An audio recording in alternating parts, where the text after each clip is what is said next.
Të vërtetat e sistemit 5G. Ju jeni dakord që të ketë një linjë, pra interneti të shpejt, ashtu siç është 5G 7 apo ndoshta edhe 10 si është në Kinë. Pra, nëse ju do të përdornit 10G, çfarë do t'i ndodh trupit njeriu, çfarë do t'i ndodh trurit, çfarë do t'i ndodh njerëzimit në përgjithësi. Ndiqeni me vëmendje dhe kush është rastësisht e di bëj lajfaqe si shihemi sërish, nëse nuk e ka bërë ende, dhe faleminderit që jemi prerë bashkë. E them këtë sepse diskutonim sot pikërisht para pak minutash, diskutonim me shokun ton që ai do që të blej një shtëpi, dhe shtëpia që ka gjetur, që është pothuaj gjysma e çmimit, është në taracën e një antene 5G. Ju do ta blinit një shtëpi në një antenë 5G, më thoni. Po ju lë disa sekonda. Shikoni tani, vije çdo gjë, çdo argument që flasim kur flasim për këtë, bie në kontradikt sepse është kontrast. Për shembull, ne sot na është shkurtuar distancat e jetës dhe distancat e lëvizjes, sepse kush është problemi kryesor? Problemi kryesor i njeriut në këtë shekull që po jetojmë, janë distancat, shkurtimi i distancave, sepse koha është e shkurtër që ne jetojmë. Ne nëse jetojmë 8-10 vjet, ne të mbani mend që 25 vjet i humbasim me gjumë, dhe pjesën tjetër ne humbasim me punë, me takime etj. Dhe këto takime ne duhet që t'i reduktojmë kohën, sepse kur shkëputemi nga një vend në tjetrin, na duhet kohë. Për shembull, unë nga shtëpia deri këtu tek puna bëj parafërsisht 45 minuta, maksimum një orë kur ka trafik. Dhe dua të pyes juve, nëse do të ishim dikur që me makinë thash, unë vi me makinë, nëse do ta bëja si dikur, si do ecja? Nuk do ecja. Kaq shumë sepse do duheshin orë të tëra, nëse do t'ikja me kal apo me gomar, ose në këmbë do duhesh gjithë ditën, ndoshta 2 ditë. Pse e them këtë? Sepse, shiko, sot të përshkosh 5-10 kilometra, për shembull, ose ndoshta më pak, ose ndoshta më shumë, është pothuaj absurde për ne që të ecim në këmbë. Dhe çfarë ka bërë teknologjia? Teknologjia ka shkurtuar distancat. Pra, ne me makinë, sot, merreni mend nëse dje ne do të ishim me kuaj. E njëjta gjë ndodh edhe me internetin, që ne po përdorim sot. Pse po e them këtë? Sepse pikërisht zhvillimi telefonat celular na kanë shkurtuar më shumë distancat. Pse? Për shembull, sa probleme ne i zgjidhim pikërisht me anë të telefonit. S'ka nevojë që të shkojmë atje. Merreni mend nëse ju do të shkonit, nuk do të zgjidhnit gjithë këto. Për shembull, në 100% të problemeve do zgjidhnit 1 ose 2%, ose 3%. Hajde do ta zëm 5%. Atëherë, kohën tjetër nuk, me fjalë, problemet e tjera 95% nuk do t'i zgjidhnit. Atëherë, ku thash do bie në kontrast secila pyetje, dhe po ju them në këtë rast ju çfarë do të dëshironit? Të jetonit në përmale, pa dokumenta, pa gjë, të lëronit tokën, të rrisnit bagti dhe të jetonit pra si dikur në kohën e atëhershme, apo ju pëlqen jeta sot? Pra jeta e zhvillimit që është sot, me telefona, me makinë, me çdo gjë. Më thoni, e di që është një pyetje vërtet e fortë, por unë jam i bindur që pothuajse 90% do thonë na intereson sot, sepse sot jeta, siç e kemi parë sot, nuk vuhet sot, nuk vuan njeri për të ngrënë. Sot është më thjesht. Unë mbaj mend për shembull kur më tregonte babai im që thoshte që kur punoja, thoshte tek këta të pasurit, na hidhin bukën, isha i vogël, thoshte, na hidhin bukën nga dritarja, na hidhin në tokë, jo kështu, po na hidhin në tokë që ta merrnim. Me fjalë, ta hidhin bukën. Po bëhe fjalë për bukë, merreni me mend tani që të kishe gjëra të tjera.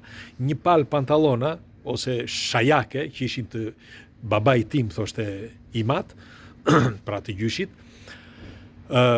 Unë i vishja unë, thoshte, që kur isha i vogël derisa para se të martohesha. Pra, distanca është shkurtuar pikërisht pra me zhvillimi që ne kemi bërë. Dhe tani duhet ju ribëj edhe njerë pyetjen e mëparshme. 5G, sipas jush, është mirë apo keq? Dhe tjetra, në qoftë se do të jetë 10G nesër, sipas jush, mendoni që do të jetë diçka, me një fjalë, kundër njeriut, pra kjo bëhet kundër njeriut apo për të mirën e njeriut.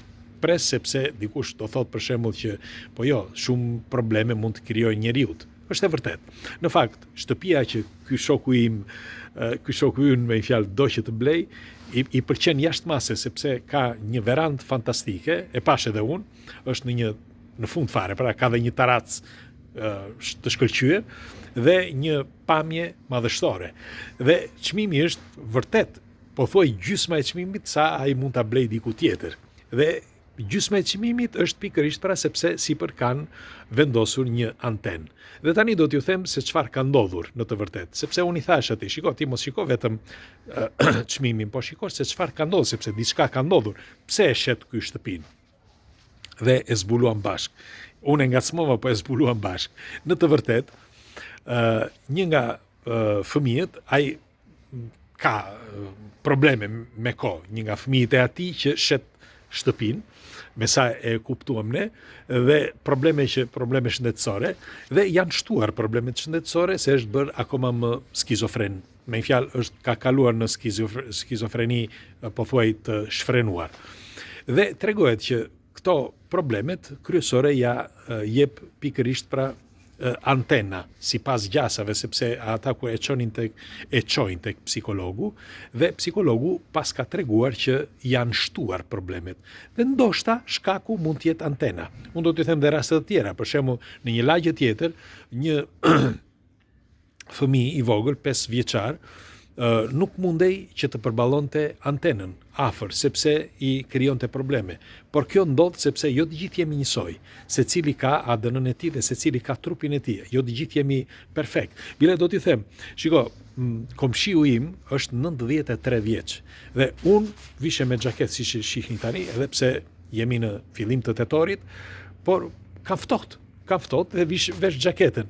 Kurse ai del në mëngjesë, ka një kanatiere poshtë dhe një bluzë me mëngë të gjata, duke bërë ndonjë gjë aty, zbret shkallët poshtë, del jashtë dhe është e çuditshme se si nuk ka ftohtë. Dhe këtë e bën gjithmonë. Bile në kohë vere rri gjithmonë me kanatiere jashtë. Dhe jo të gjithë thash jemi njësoj. Ndoshta është trupi i tij. Ai thotë, nuk mbjej ftohtë, është trupi i tij.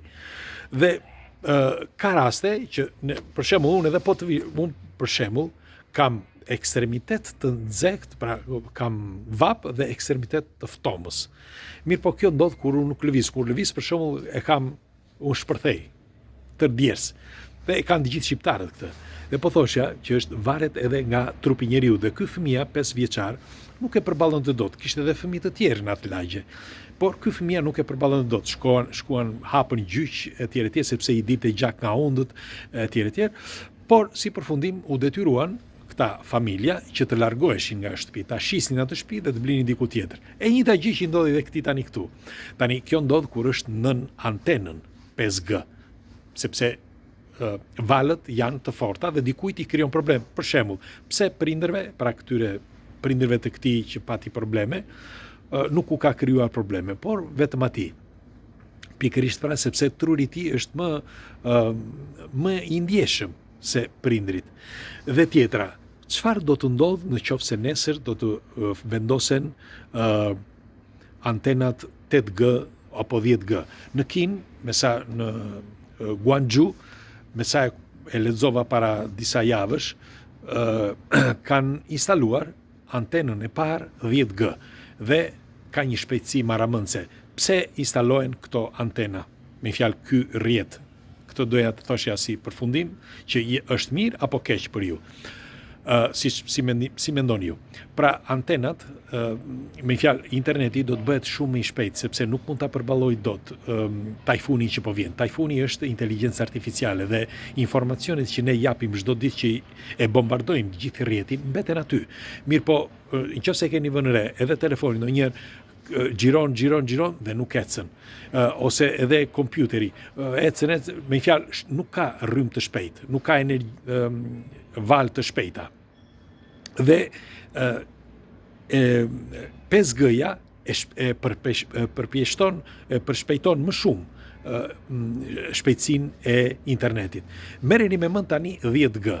Dhe kur të vi momenti i kompjuterëve kuantik dhe telefona do të jenë jo vetëm smart tani, por smart kuantik, atëherë do të ndryshojë çdo gjë dhe do të jenë shumë të shpejtë. Dhe kjo do të bëjë që ne duhet me SSB që të përdorim 10G, e ndoshta edhe më shumë, sepse me 5G nuk ka ku shkon. Pra nuk mund që të lëviz kompjuteri apo telefoni. Ashtu si ishte dikur, në vitet 2000 për shumë 90 apo 2000 kur lindi interneti, që ishte mos o zot. E mbani mend në Shqipëri, që ishte shumë e vështirë për të futur që dërgoj edhe një email, sepse ashtu ishte rrjeti, ishte shumë i ngadalt. Dhe ishte me fije. Sot merreni mend tani është me valë. Pra ju jeni dakord për 5G, 10G apo si do të jetë e ardhmja, jeni dakord me këtë sistem të zhvilluar që po ecën njeriu, pra e ka ndihmuar njeriun apo jo? Për ju, është më mirë sot apo dje? Pres komentet tuaja, kalofshi një ditë bukur, ju përqafoj, nëse doni e blini këtë shpinë këtë ti e ka përgjysmuar, si thash. Gjysën çmimi është, hajde.